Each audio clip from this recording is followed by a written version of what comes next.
The Pink. There was once upon a time a queen to whom God had given no children. Every morning she went into the garden and prayed to God in heaven to bestow on her a son or a daughter. Then an angel from heaven came to her and said, "Be at rest. You shall have a son with the power of wishing, so that whatever in the world he wishes for, that he shall have." Then she went to the king and told him the joyful tidings, and when the time was come, she gave birth to a son, and the king was filled with gladness.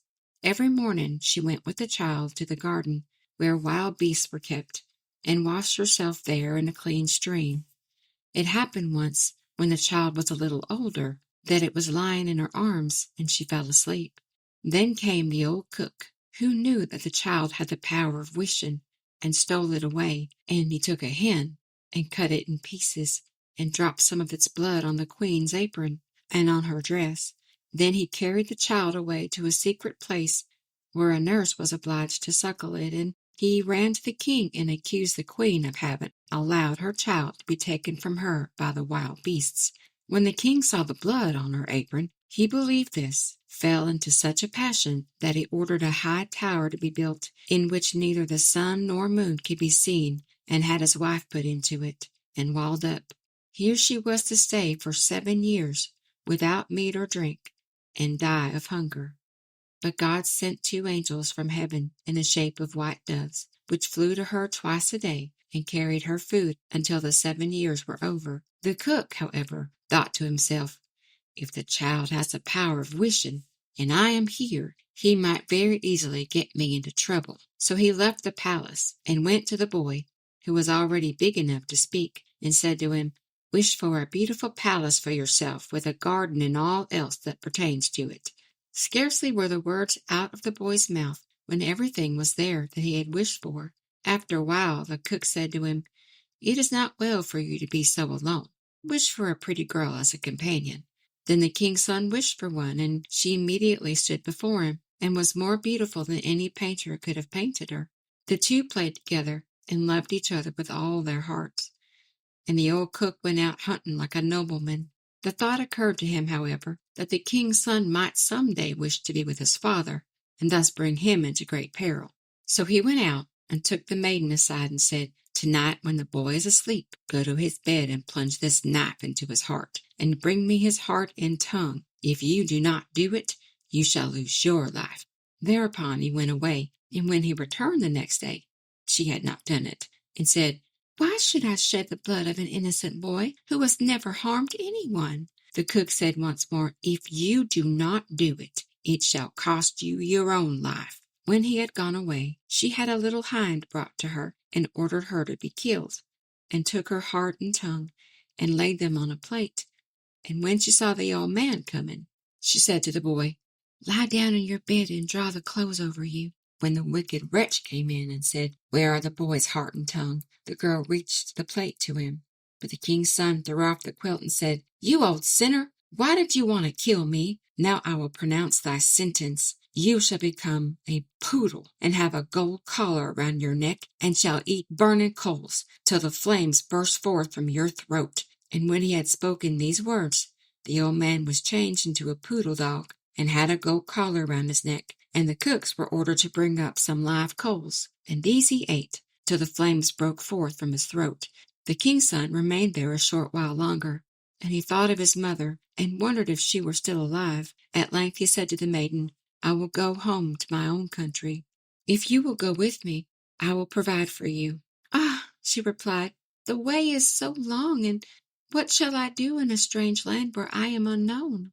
As she did not seem quite willing, and as they could not be parted from each other, he wished that she might be changed into a beautiful pink, and he took her with him.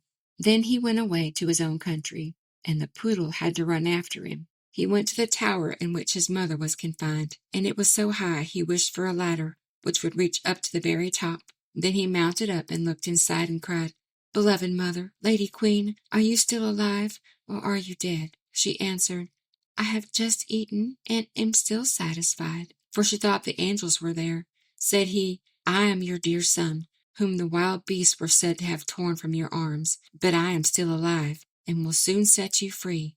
Then he descended again, and went to his father, and caused himself to be announced as a strange huntsman, and asked if he could offer him service. The king said yes, if he was skillful, and could get game for him, he should come to him. But the deer had never taken up their quarters in any part of the district or country. Then the huntsman promised to procure as much game for him as he could possibly use at the royal table. So he summoned all the huntsmen together, and bade them go out into the forest with him. And he went with them, and made them form a great circle, open at one end, where he stationed himself and began to wish. 200 deer and more came running inside the circle at once. The huntsman shot them. They were all placed on 60 country carts, and driven home to the king, and for once he was able to deck his table with game after having done none at all for years. Now the king felt great joy at this, and commanded that his entire household should eat with him the next day, and made a great feast. When they were all assembled together, he said to the huntsman, "As you are so clever, you shall sit by me." He replied, "Lord King, your majesty must excuse me. I am a poor huntsman." But the king insisted on it and said, "You shall sit by me," until he did it. Whilst he was sitting there, he thought of his dearest mother, and wished that one of the king's principal servants would begin to speak of her, and ask how it was faring with the queen in the tower, and if she were alive still, or had perished. Hardly had he formed the wish than the marshal began, and said, "Your majesty, we live joyously here, but how is the queen living in the tower? Is she alive, or has she died?" But the king replied, "She let my dear son be torn to pieces by wild beasts. I will not have her named." But the huntsman arose and said, "Gracious lord father, she is alive still, and I am her son. And I was not carried away by wild beasts, but by that wretched old cook who tore me from her arms when she was asleep, and sprinkled her apron with the blood of a chicken." Thereupon he took the dog with the golden collar and said, "This is the wretch," and caused live coals to be brought out, and these the dog was compelled to devour before the sight of all, until flames burst forth from its throat. On this the huntsman asked the king if he would like to see this dog in his true shape, and wished him back to the form of a cook, in which he stood immediately with his white apron and his knife by his side. When the king saw him, he fell into a passion, and ordered him to be cast into the deepest dungeon. Then the huntsman spoke further and said, "Father, will you see the maiden who brought me up so tenderly, and who was afterwards to murder me, but did not do it, though her own life depended on it?" The king replied, "Yes, I would like to see her." The son said, "Most gracious father, I will show her to you in the form of a beautiful flower." And he thrust his hand into his pocket, and brought forth the pink, and placed it on the royal table. And it was so beautiful that the king had never seen one equal to it. Then the son said, "Now I will show her to you in her own form," and wished that she might become a maiden. And she stood there looking so beautiful that no painter could have made her look more so.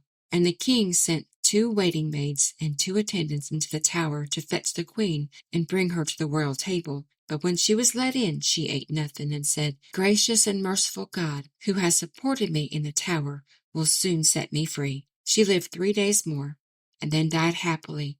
And when she was buried, the 2 white doves, which had brought her food to the tower, and were angels of heaven, followed her body and seated themselves on her grave. The aged king ordered the cook to be torn in 4 pieces, but grief consumed the king's own heart, and he soon died. His son married the beautiful maiden whom he had brought with him as a flower in his pocket, and whether they are still alive or not is known to God.